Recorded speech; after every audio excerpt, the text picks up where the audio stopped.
Absolutely. So welcome everybody. My name is Andrew Wetmer. I'm the Director of Student Activities here at Northwestern.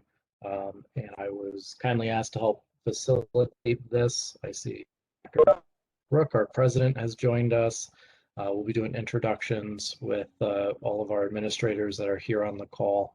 And this is our opportunity for us to speak with you. We have a list of questions that the Student Senate had compiled and put together to ask this group about what things are going to look like come fall time for students on our campus. So we'll go through that. We'll have some questions for you, and then at the end, we'll open it up to any questions that are left unanswered for any of the students that are here on the call. So with that, I know President Rook, you just jumped on, but if you are ready, if not, I can go to Dave. Apologies, sir. That's okay. Technical problems getting connected, so thank you, and sorry I'm a couple of minutes late. All right, so good evening, everyone, and Andrew, thank you for setting this up and arranging it. So we're doing introductions first, correct, Andrew? All right, so good evening, everyone. I'm Michael Rook, president of Northwestern Connecticut Community College, and Dean Dave, I'll turn it over to you. Good evening, everyone. Dave Ferreira, Dean of Academic and Student Affairs at the college. Turn over to our Associate Dean, Brian Plessinger. Good evening, everybody. I'm Brian Plessinger. I'm the Associate Dean of Campus Operations. I'm also the COVID-19 coordinator for the college. And I will turn it back over to President Rook. I'm sorry, Robert Turner. I'll turn it over to Robert Turner. Yeah, Robert, please. I'll take it. Hi, I'm Robert Turner. I'm the campus advising lead, and I'm new to Northwestern, and I'm happy to be here. Right, great. Is that it for all of our staff? So everyone else is one of our students. So again, I just want to say welcome and thank you for taking time out of your evening to join us this evening. And so I think our goal for today is we're trying to do everything we can to communicate our planning as we start to reopen the campus. And I'm delighted to share that we have put an outline of our plan on our website. And Andrew, I don't know if you want to share that. I'm not able to on this particular device, but if you go to the Northwestern homepage, at the very top of the screen, there's a red bar that said COVID information. You click on that. That will bring you to the page where our detailed outline of what we're going to be discussing this evening is all there, and including links. Thank you, Andrew. Including links to a number of useful resources that you'll see there. So as you scroll down, I'm not going to go through this in detail, but just to point out one item there is the online resource guide for students in online courses. Those of you who are already taking courses hopefully are very familiar with that anyway. But we've got that there. And then the rest of this page is mostly detailing what we're going to discuss this evening. So let me just kind of walk us through that. So again, all I really wanted to do there, Andrew, was just share with everybody where this information is posted. So, and we just updated it in the last day or so. And, again, this is part of our strategy to get everybody to understand how we're going to proceed. So again, I just want to thank Brian especially because Brian is our COVID coordinator and has attended numerous meetings with the state public health department and has all of the latest guidance, and that has been tremendously helpful in helping us develop this plan. So essentially what we're doing is a gradual reopening of the campus. We will be keeping things the way they are for the end of the spring semester. It would not make sense to change anything at this stage, given that we only have about 2 weeks left of the semester, including finals. So we're keeping the spring semester as is. And then what the system as a whole, as you know, Northwestern is part of a system of 17 institutions. So our system as a whole has asked us to start planning for our reopening beginning June 1st. And so for the month of June, we are going to be renovating the Greenwoods advising suite. And so, and that's where Robert's new office will be. And Robert is brand new and just joining the college, and from one of the other community colleges in our system. And so we're very happy to have him. So we're going to be renovating the Greenwood Suite to accommodate some additional advisors that we're going to be getting. And so that renovation will happen in June. And so most of our reopening plans are going to happen after June 30th. And that'll give our staff time to prepare and get their offices back up and running. So once we get to July 6th, which it'll be the first day after the 4th of July that we're open, because the 4th is a Sunday, so the 5th will be the day that most of our staff take as the holiday.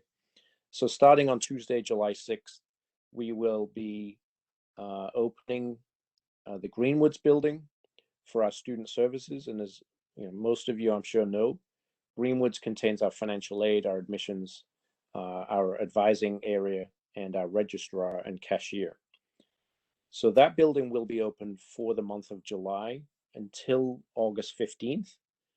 The other buildings on campus will remain closed, although staff will be working in them as we gear everything up.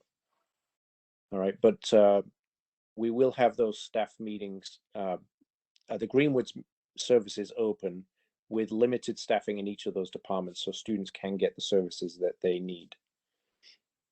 One thing that I may have neglected to mention this morning when we did a similar session is we are going to be doing enrollment days, and those dates are all listed on that same page that we just shared with you.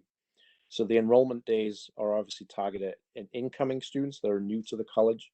Those will be in the Arts and Science building, which is essentially what we did last summer. And so those will continue until we get to July 6th, and then we'll switch all of those services back to the Greenwoods building. Okay, so really the most important date in our reopening plan is August 16th. So on August 16th, that is when we will be opening all of the campus buildings, and all of our staff will be operating.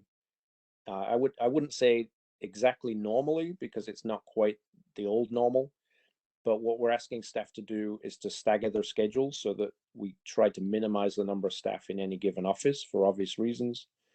But the services that students need will start being offered and fully available 5 days a week. So that happens on August 16th. So it's about 10 days before classes begin. And then the fall semester, we hope to be as back to close to normal as we can. Given that the other point I would make is the guidelines from the governor's office and from public health and CDC, those guidelines will often change. And as you notice in the news, they're constantly changing. The good news is they're moving in a positive direction. The guidelines are getting more relaxed, but we do have to follow those very carefully. And one of the most challenging guidelines that we still have to abide by is the wearing of masks. So whether you're in a building, and certainly if you're in a classroom, right now the current guidelines are that everybody has to wear a mask when they're in the building. The only exception is if you're working alone in your office, you don't have to wear a mask.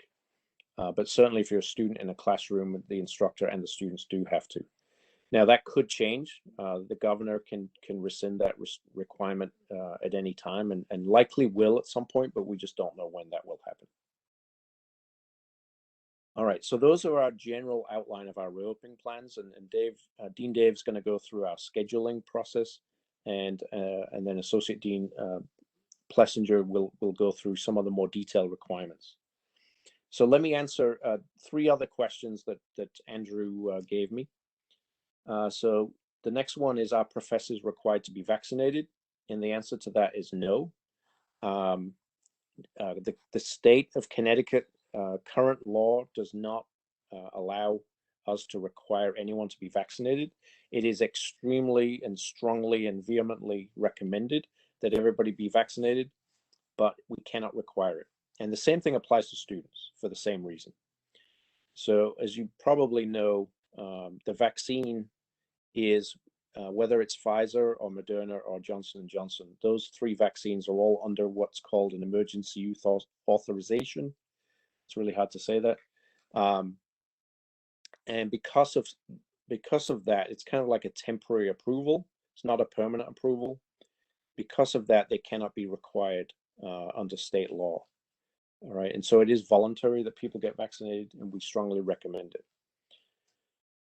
So Connecticut state law only allows required vaccines for measles, mumps, rubella, and chickenpox. All right, and as you all know, those are the vaccines that all students are required to get in order to matriculate at the college.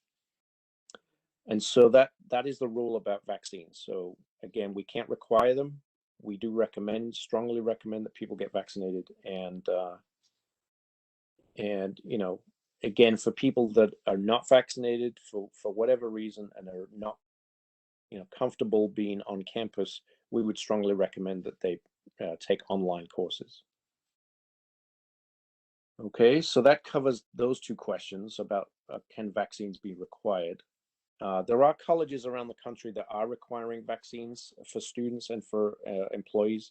And that's either one of two reasons. One, they're in a state where they're allowed to do that because state law allows it. Or two, they're assuming that CDC will make those vaccines permanently approved by the end of the summer, which could happen. But again, you know, that is not a position that Connecticut colleges are going to take. So we are not requiring. All right. And then my last question is, will students be required to show proof of vaccination while on campus? Again, we will not require that because we can't require people to be vaccinated. There's really no point in requiring students to show proof of vaccination. However, what I would say is for anyone that is vaccinated, I would strongly recommend you take a picture of your certificate and keep it on your phone if you have a smartphone.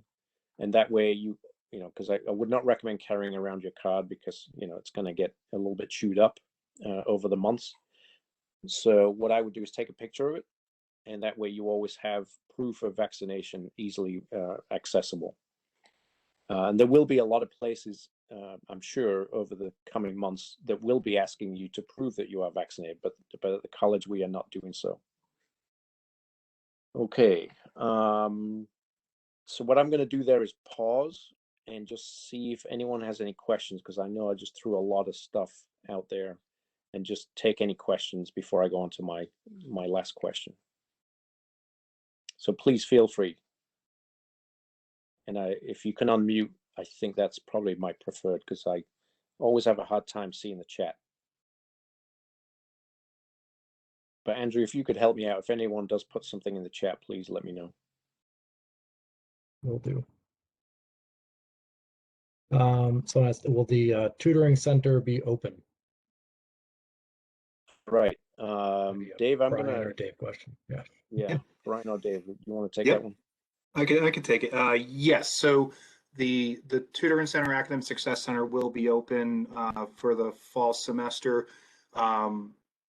You know, and we'll work on, as far as putting on the schedule, what hours are going to be available actually on campus, and also which hours will be available also virtually, because we'll probably still continue to have some virtual appointments because to kind of also reflect that there are a number of students that are taking online classes, plus also those that are just more comfortable to do an online session. So we will look, especially in things such as math and the write-in center, look to have actually both available to you.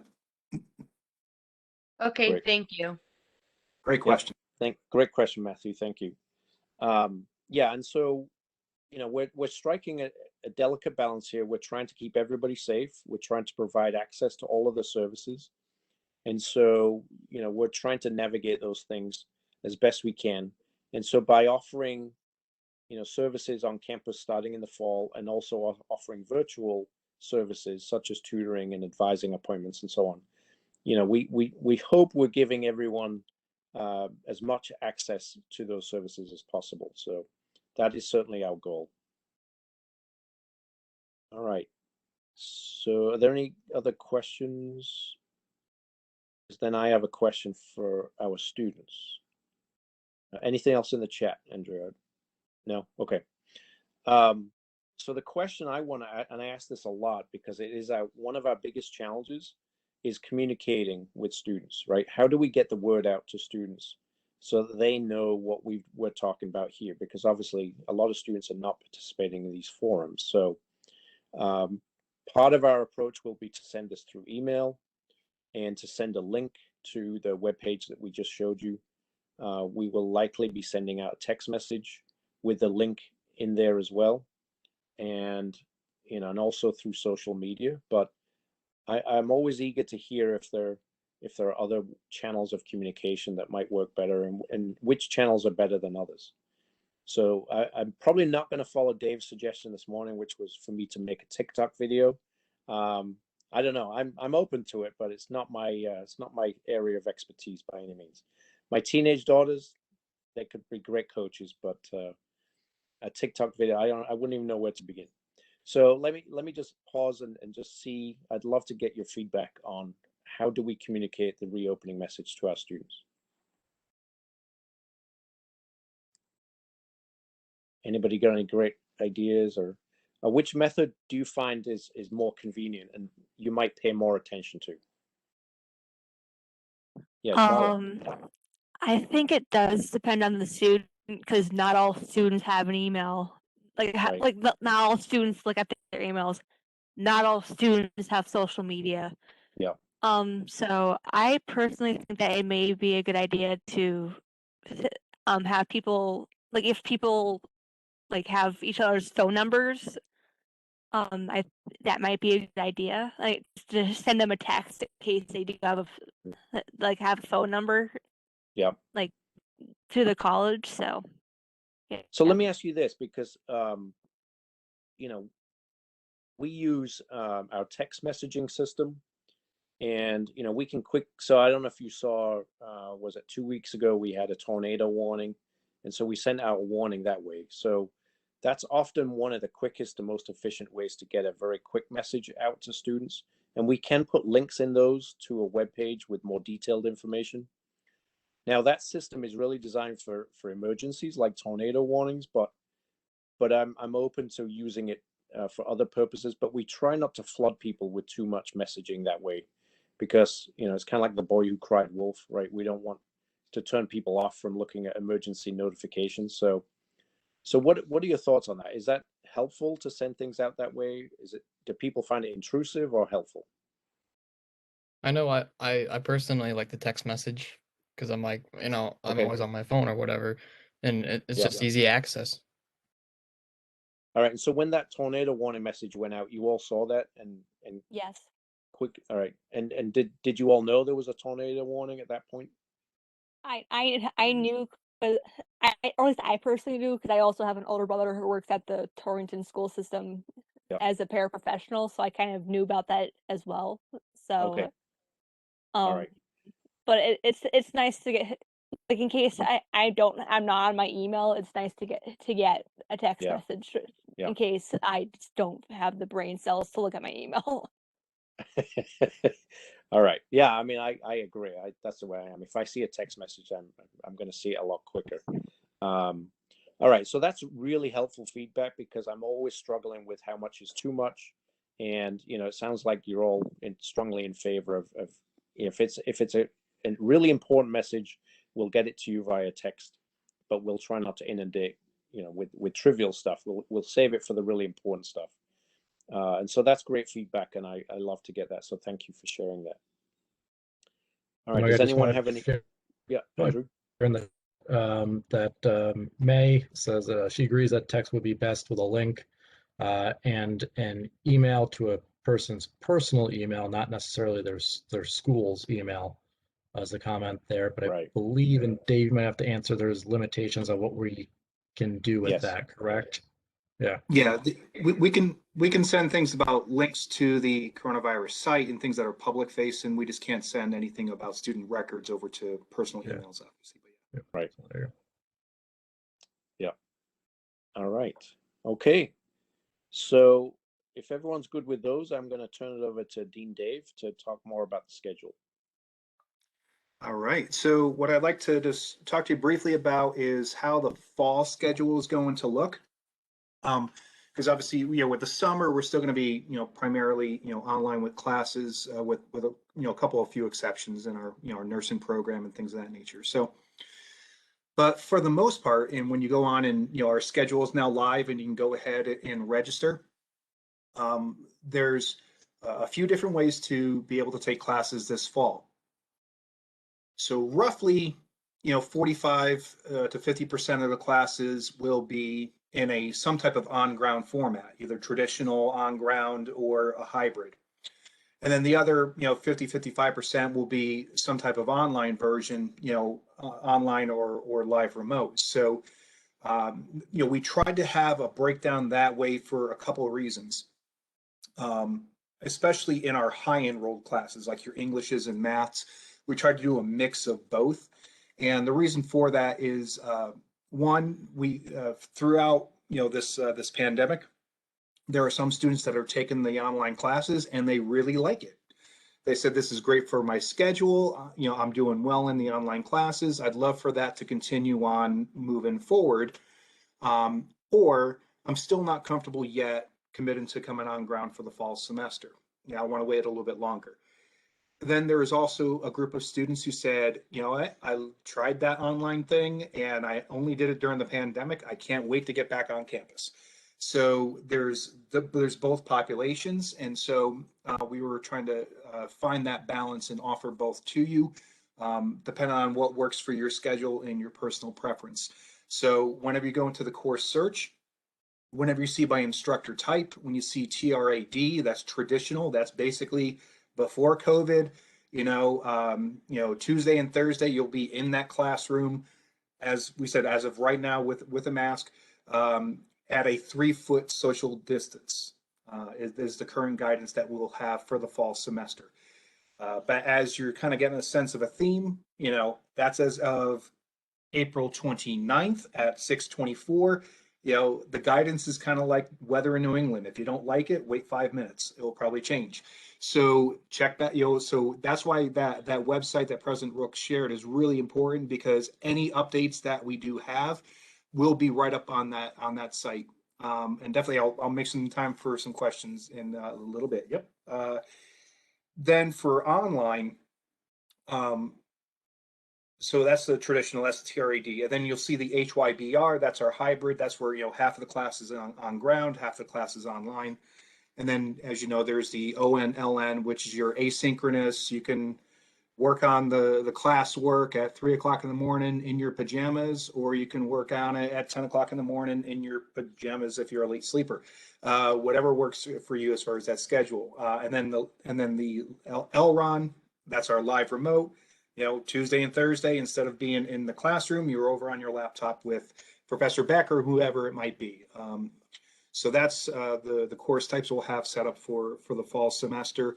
As I mentioned, the 3-foot distance. So we have already spaced out our classes that we're going to use in the fall semester at a 3-foot distance.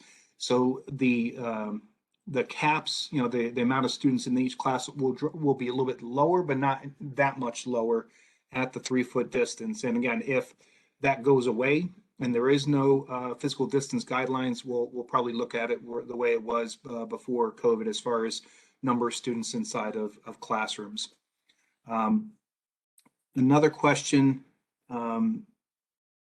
is about absences and, how do we handle it, especially if I get sick or things of that nature.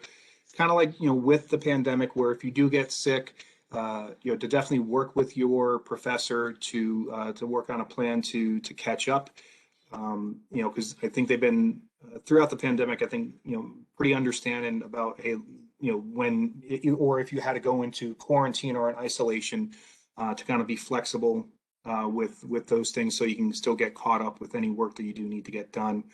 And then obviously too, if you do have a sickness or anything that might require an accommodation, even for a temporary period of time, to still work with Deneen Hunter, who's our disability accommodations coordinator, and to work again, we can still work on that even if it's a short-term accommodation that you do need. So with that, I know Matthew, you said you have a question. Happy to answer it for you. Yes, and are we allowed to take incompletes too? Like, for instance, I had medical stuff going on during February. Are we allowed to take it incomplete if we run a little behind? So yeah, so work with your instructor on the incomplete, because they do have to be willing to grant it, because in order to get an incomplete, you have to be doing well in the class, and you have to at least gotten a certain percentage of the class done to be eligible for an income. Yeah, yep. So if you're able to do that, I know that we have during the pandemic, the number of incompletes have actually gone up, and that's in a way a good thing, right? It means that our instructors have been very flexible and understanding of that type of life issue.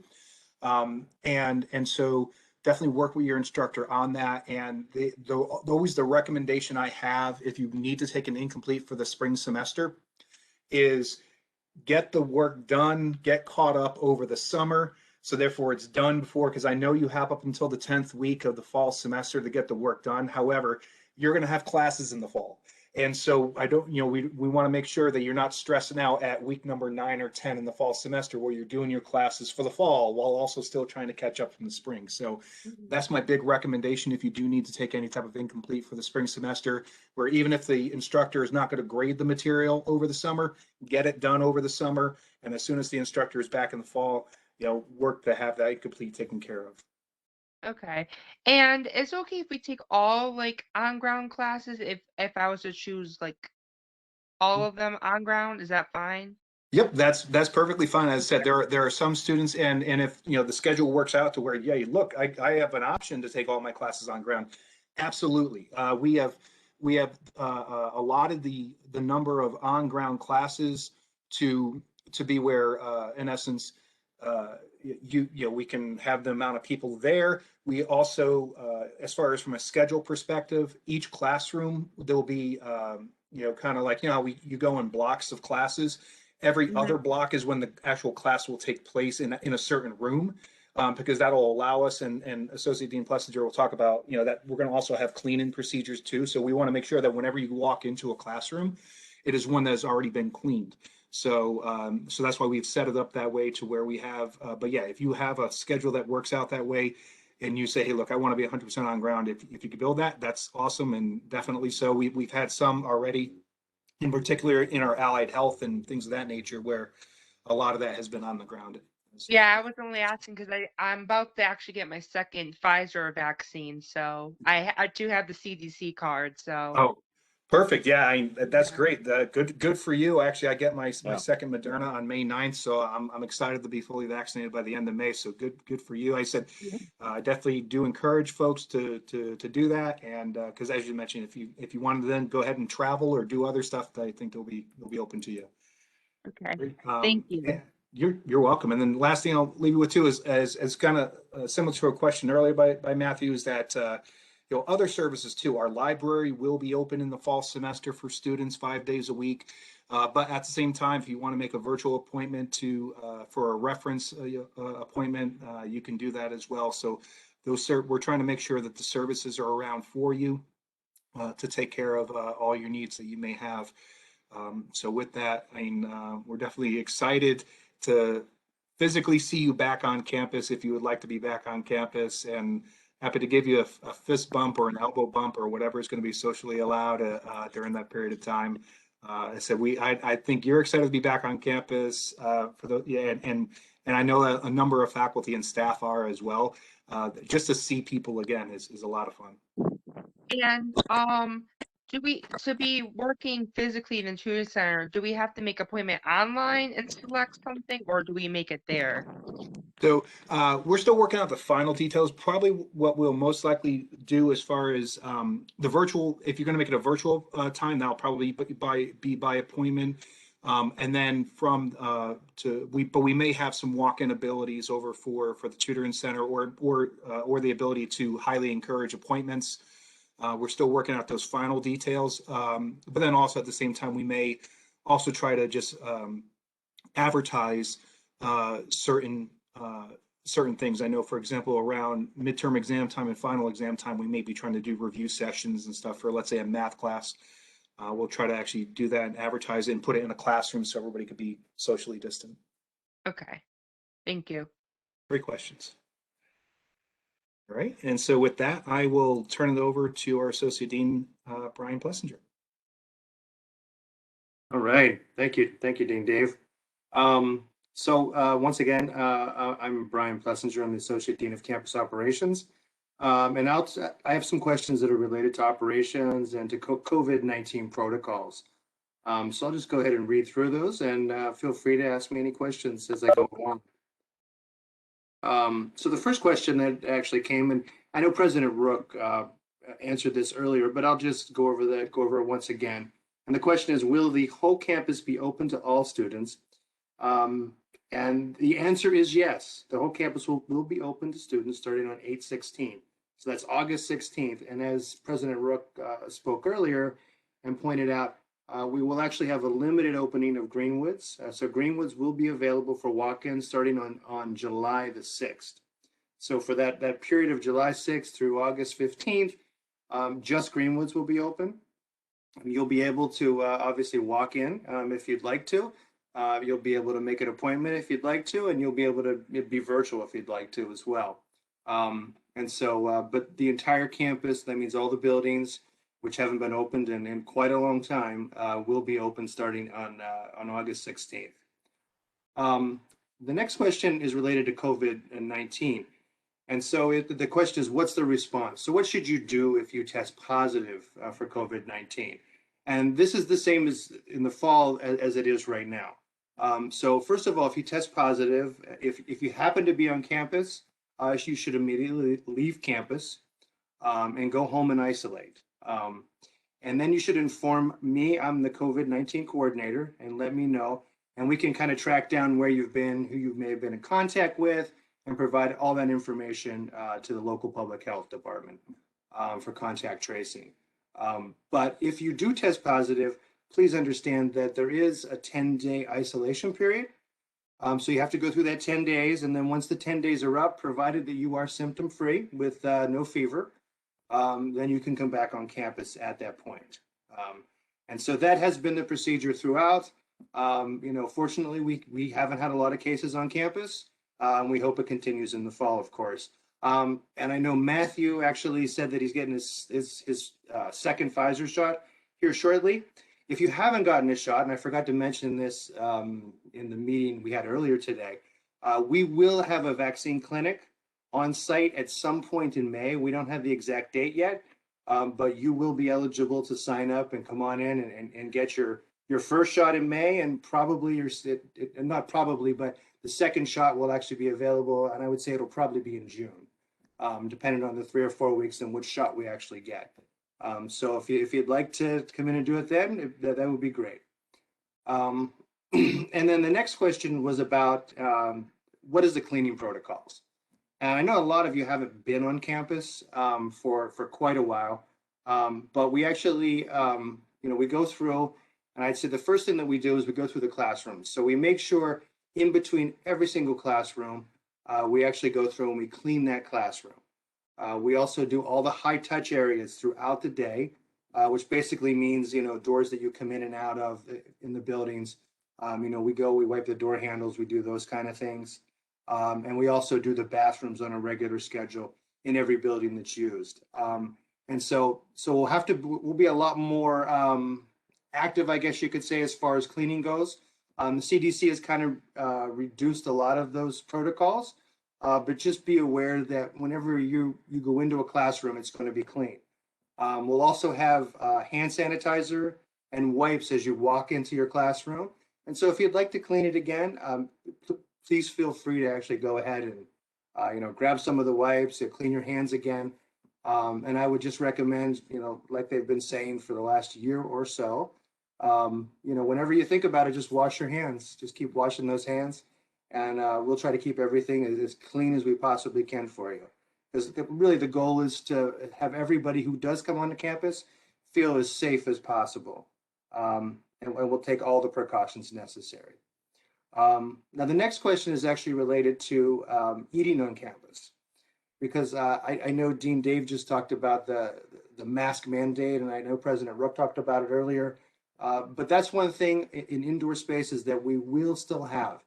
We have it now, we'll have it in the summer, and then we'll have it in the fall. So you will be required when you're indoors to wear a mask. So what happens if you want to eat or have something to drink? We will be opening up a lot of the congregate spaces, like the student lounge, different chairs, different tables. We'll go through. We will actually do the correct social distancing so that you can sit down and you could have enough distance to take your mask off and not worry about becoming infected or infecting somebody else. And so all those areas will be kind of labeled as you come onto campus. And so you'll be able to eat and actually can get a drink, in between classes. And then the final question that I got was, how do we handle in-person events when we go back to campus?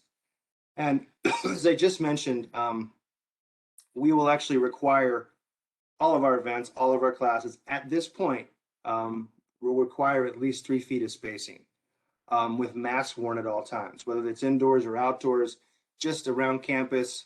Anytime you're in any type of an event, we will have that 3 feet of spacing, and you'll be wearing the masks. And as Dean Dave pointed out when he was just speaking, of course, this is August. This is April 29th. And things change rapidly. And so we'll see where we're at in the next month, next 2 months, and as we get into August. And, there's a lot of hope that a lot of these things may change and may be reduced as we get more and more and more back to normal. Does anyone have any questions? I have one. Yes, go ahead, Ransom. Will we be COVID tested if we are on campus, or is that not required? No, we don't provide any COVID testing on campus. We haven't done it throughout the whole pandemic, so we won't require it again. And I said, the one thing we will have though is we will have the vaccine clinic coming up in the next month. Any other questions? Brian, if I can just add one thing that I don't think we mentioned, that's the entry exit form. So, we've been using this throughout, but as we open, until the buildings are fully open, we'll be asking everyone to fill out the entry exit form. And there's a link right on the COVID page to that form. And it basically asks you whether you're a student, you're an employee, your identity, and then which buildings you've been in. And again, the purpose of that is for contact tracing in case somebody does get sick while they're on campus, because we have to work closely with the public health department to help them with the contact tracing. Once the buildings are all fully open on August 16th, we will no longer be needing to use the entry exit form. All right, so I think we'll all be happy when we don't have to fill it out every time you come on campus. But from now until August 15th, we will be using it. And if I could just jump in on that, the one building that won't apply to will be the Greenwoods building. So after July 6th, if you actually walk into the Greenwoods building, because it will be fully open to the public, you won't have to do it in that building either. All the other buildings till August 16th. Anyone have any other questions related to COVID?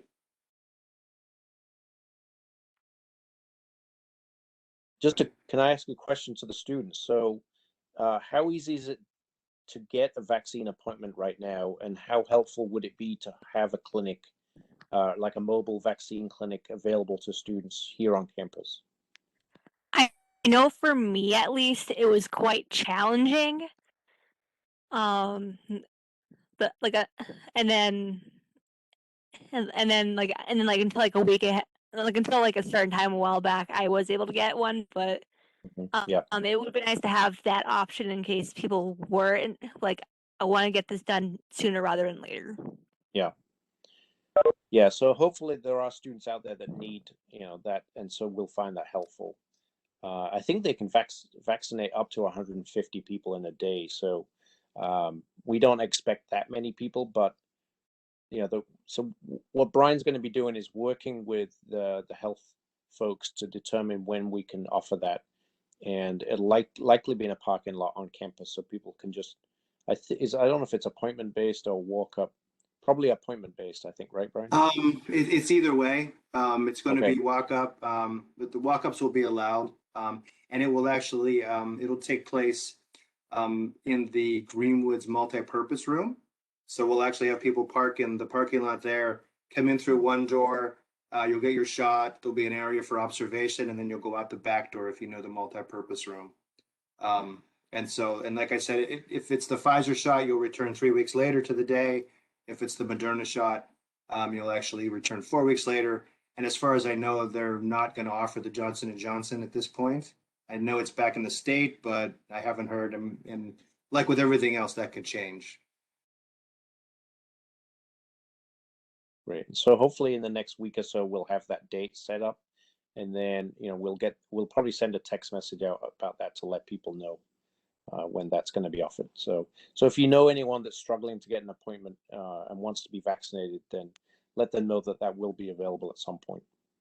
And I know May in the chat had brought up how how she's having quite a difficult time getting one. So at least that's what Oh, at least okay. that's that's the vibe that I'm getting from in the chat. So Yeah. yeah. Yeah, it's not always easy to get those appointments. Yeah. All right. Does anyone have any other questions? Anything else in the chat, Andrew? Nope. Okay. All right. So has this been useful to everybody? Give us some We're feedback. now, I think actually we're going to Robert to talk about advisement. Oh, We're okay. good on these questions. Yeah. Sorry, Robert. My Go ahead. apologies.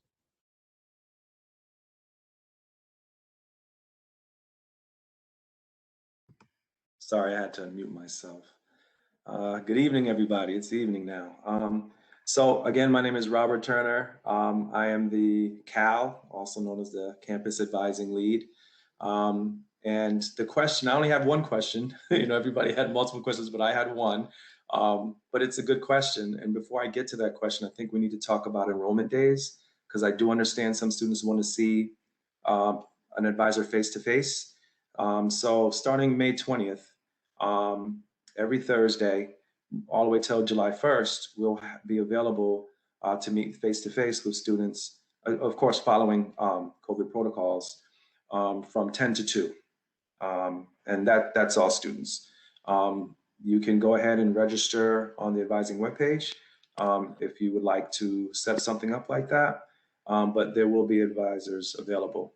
The other thing is that we're refreshing advising. We are hiring new staff to support our students, and we're also improving or increasing the size of our area because, again, we'll have more staff. And we're also going to expand our hours. We understand that our students, you know, have a bunch of challenges seeing an advisor, and we want to make sure that, you know, you won't have a difficult time doing that. So the hours will be expanded. You will see some evening hours. You will see some weekend hours for those that work or have children and they only can come in on a weekend or in the evening. So I want to make sure that, you know, we provide that service. If there's one good thing that has come out of this COVID thing, and there's always a silver lining to any issue or problem, right? That is the possibility now of virtual appointments. You know, so not only will we have the in-person appointments, but we will have the virtual appointments for students if they can't get back and forth to campus. I understand that transportation could be an issue. Public transportation could be an issue around here. I'm learning a lot about this particular area of the state because I'm not familiar with it. So we want to make sure that the student has no reason to feel frustrated or upset about getting an appointment with an advisor. Of course, with more advisors, we can provide that service. So I talked about the enrollment days. I talked about hours. And that's about it. If anyone has any questions, please feel free to ask me. I'm just an email away.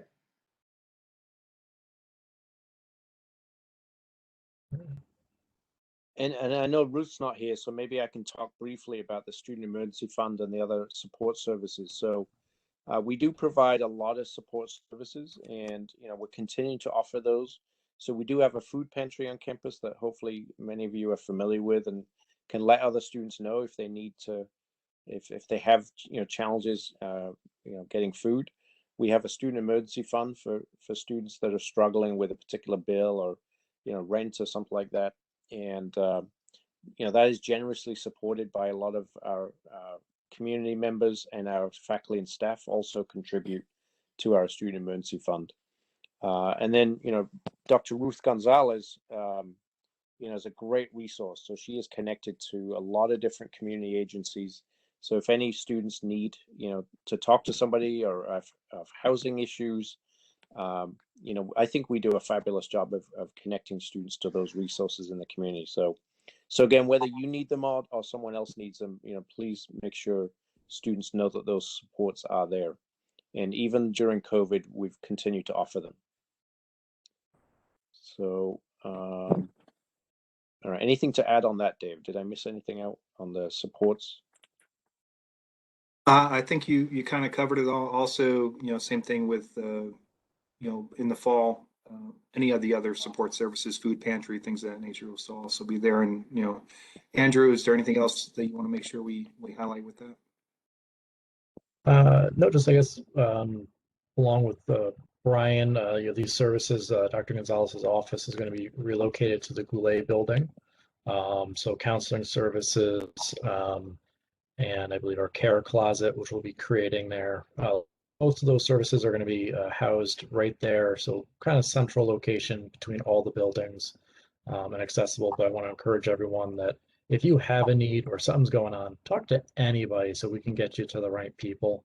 Yeah. We want you to be successful, and we can help you with far more than just what's happening inside the classroom. Because if your regular needs are not being met, it's really hard to attend and stay in school and to be successful. So we're here to help you. We want to help you. And that's what makes us a really wonderful school to come and attend. All right. Okay, Any so give me some final feedback now. questions or concerns? Yeah, any other questions or how useful has this been? Is this good information? Yeah, this has been very helpful. Yeah, I was about to say, I thought it was. Yes, it was. Thank you. Will there be any like job opportunities for some of the students? Yeah, great question. Yes, I mean, we're still going to have obviously student workers, and I think in some areas we're probably going to need, you know, more student workers. So definitely check with our, if you are eligible for federal student work aid, to check with our financial aid office, let them know so we can try to connect you with, you know, the number of services that we'll have obviously available, you know, for you. So that's great. I love, you know, having student workers around because you get the best of both worlds. You can be on campus where you work where you actually go to school. So definitely encourage anybody who's interested to do that. Yeah, absolutely. I'm just asking because I'm not gonna say the person, but I was the first person that a certain staff member on campus thought of for a job. So I was just like always like an opportunity per se. So I was just wondering. So That's called networking. All right. Absolutely is. Okay, so I'm glad this has been helpful. We will continue to keep posting updates on the webpage we mentioned, and you know, we'll get those text message out. And thank you. That really helps me, you know, understand that that is a good way to communicate, and it gets information quickly in front of you, because I know we all have very busy lives. So thank you, and that's been really helpful to all of us. All right. All right. Andrew, you want to wrap us up? Yep, I just want to say thank you to everyone who took time out of their evening tonight. And thank you to the students. Again, please reach out to us. We want to help you. And you know, hopefully see you in person come August. We look forward. Is this recorded session, Andrew, and it's going to be posted? Yes. Yep. Okay. And we'll be posting this All and right, sending great. it out. So please feel free to share it. If any of your parents or guardians or friends have questions, certainly send them the link. It'll be up probably as early as tomorrow, Monday at the latest. I just want to wish everyone good luck with your finals. Stay safe, stay well, don't get sick, and hopefully we'll see you again face to face in the fall. I hope so too. All right, thanks so much. All right. Have a Have a great good evening, evening, everybody. All Thank right, you. bye-bye. Good night. Bye.